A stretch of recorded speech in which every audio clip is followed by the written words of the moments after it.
అత్యంత కరువు ప్రాంతమైన అనంతపురం జిల్లాకు కేంద్రం నుంచి సాయం అందించాలని ఎంపీ అంబికా లక్ష్మీనారాయణ లోక్సభలో కోరారు.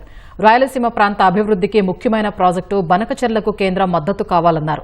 ఈ రిజర్వాయర్ నిర్మాణం కోసం సుమారు 80,000 కోట్ల రూపాయలు ఖర్చు పెట్టాల్సి ఉందన్నారు. నీటి ప్రాజెక్టుల నిధుల్ని సైతం వైసీపీ ప్రభుత్వం దారి మళ్లించిందని ఆరోపించారు.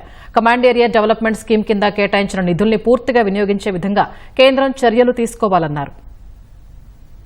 గత కొన్నేళ్లుగా దేశంలోని నీటి సమస్యలను పరిష్కరించేందుకు ప్రభుత్వ తపన స్పష్టంగా కనిపిస్తూ ఉంది. కానీ నేను భారతదేశంలో 2వ అత్యల్ప వర్షపాతం నమోదయ్యే అనంతపురం జిల్లా తరఫున మాట్లాడుతున్నాను.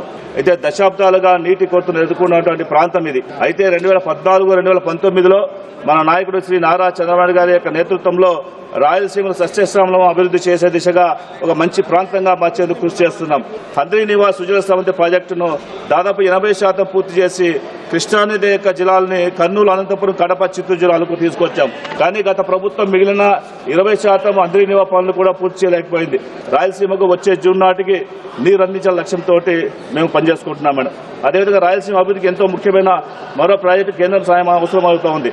పోలవరం నుంచి బనకచెర్ల రిజర్వాయర్కు నదుల అనుసంధాన ప్రాజెక్టు మద్దతు కావాలి. మన సీఎం గారి ఆలోచన ఆధారంగా గోదావరి నదిలోని అదనపు నీటిని కృష్ణా మీదుగా పెన్నా నదికి మళ్లించాలంటే లక్ష్యంతో ఈ ప్రాజెక్టు ద్వారా గుంటూరులో, బొల్లపల్లి, నంద్యాలలో బనకచెర్ల వద్ద రిజర్వాయర్లు నిర్మించి 80 లక్షల మందికి తాగునీరు, 7.5 లక్షల మంది ఎకరాలకు సాగునీరు ఇచ్చే వచ్చే కార్యక్రమాన్ని తీసుకోవాల్సిందిగా మేము కోరుకుంటున్నాం మేడం.